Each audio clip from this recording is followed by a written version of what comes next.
Yes 1.14 కోట్ల కుటుంబాల data ready. సమగ్ర ఇంటింటి కులగణన సర్వే పూర్తి. రాష్ట్ర వ్యాప్తంగా 100% కంప్లీట్. జిహెచ్ఎంసీలోనే 1,00,000 ఇళ్లకు పైగా లాక్.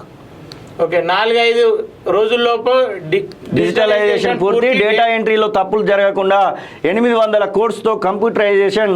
10 రోజుల్లోపే ప్రభుత్వానికి పూర్తి నివేదిక ఇవ్వనున్నట్టుగా మనమైతే వార్త చూస్తూ ఉన్నాం. మరి చూస్తున్నటువంటి వాళ్ళలో హైదరాబాదులో ఉన్నటువంటి వాళ్ళు ఎవరైనా మీ ఇంటికి ఒక కుటుంబ సర్వే కోసం వచ్చారా, రాలేదా?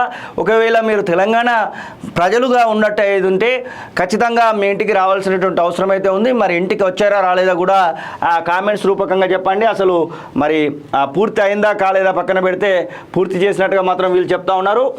రాష్ట్ర వ్యాప్తంగా గత నెలలో మొదలుపెట్టిన సమగ్ర ఇంటింటి కులగణన సర్వే పూర్తయింది. జిహెచ్ఎంసీ మినహా మిగిలిన అన్ని జిల్లాల్లోనూ దాదాపు 100% ఇళ్ల సర్వే పూర్తి చేశారు. రాష్ట్ర వ్యాప్తంగా మొత్తం 1,17,47,000 ఇండ్లకు స్టిక్కరింగ్ చేశారు. ఇందులో 1,14,00,000 ఇండ్ల వరకు సర్వే పూర్తి చేసినట్టు తెలిసింది. ఒక్క జిహెచ్ఎంసీలోనే కేవలం 2.5 లక్షల లోపు ఇండ్లు మాత్రమే మిగిలినట్టు తెలుస్తున్నది. ఇందులోనూ కొంతమంది గ్రామాల్లో వివరాలు నమోదు చేసుకున్నట్టు తెలిపారు. ఇంకొన్ని లాక్ ఉండడంతో పాటు కొన్నింటిని నివాస గృహం అనుకొని స్టిక్కరింగ్ చేసినప్పటికీ వాటిలో వ్యాపారాలు ఏర్పాటు చేసుకున్నట్లు గుర్తించారు. దీంతో వాటిని తీసేస్తే రాష్ట్ర వ్యాప్తంగా ఇంటింటి సమగ్ర కులగణన సర్వే పూర్తయిందని అధికార వర్గాలు వెల్లడించాయి. నవంబర్ 6 నుంచి ప్రభుత్వము కులగణన సర్వేను చేపట్టింది. తొలుత ఇండ్లకు స్టిక్కర్లు అందించగా 9వ తేదీ నుంచి వివరాల నమోదు మొదలుపెట్టారు. దాదాపు ఈ నెల 6 వరకు 90,000 పైగా ఎన్యూమరేటర్లు రాష్ట్ర వ్యాప్తంగా ఇంటింటికి వెళ్ళి వివరాలు సేకరించారు. పూర్తవుతున్నటువంటి డిజిటలైజేషన్ ఎన్యూమరేటర్లు ఇంటింటికి వెళ్ళి సేకరించిన సమాచారాన్ని ప్రస్తుతం డిజిటలైజ్ చేస్తున్నారు.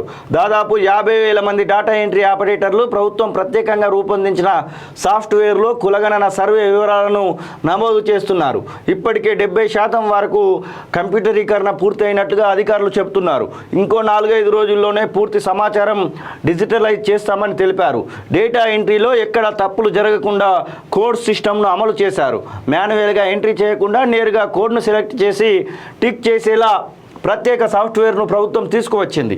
దీంతో హ్యూమన్ ఎర్రర్స్ కూడా చాలా వరకు తగ్గుతుందని చెప్తున్నారు.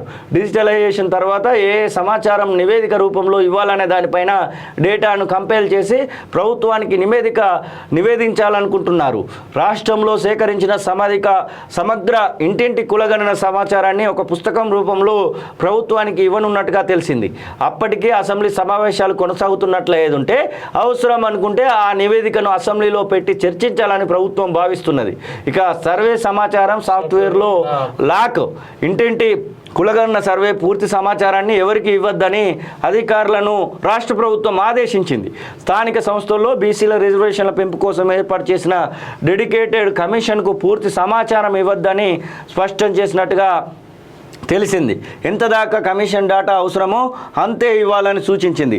దీంతో సమాచారం జాగ్రత్తగా లాక్ చేయనట్టుగా చెప్తా ఉన్నారు. మొత్తానికి మరి బీసీలకు సంబంధించినటువంటి విషయంలో లోకల్ బాడీ ఎలక్షన్స్, ముఖ్యంగా లోకల్ బాడీ ఎలక్షన్స్లో 42% రిజర్వేషన్స్ పెంచుతామని కామారెడ్డి డిక్లరేషన్లో సిద్ధరామయ్య కర్ణాటక ముఖ్యమంత్రిని తీసుకొచ్చి మరీ హామీ ఇచ్చారు. కాబట్టి మరి ఆ విషయంలో ముందుకు పోవడానికి ఈ యొక్క సమగ్ర కులగణన సర్వే అనేది అయితే పనిచేస్తూ ఉంటుంది. మరి ఏం చేయబోతున్నారు ఏంటి అనేది కొద్ది ప్రశ్నగానే మిగిలింది.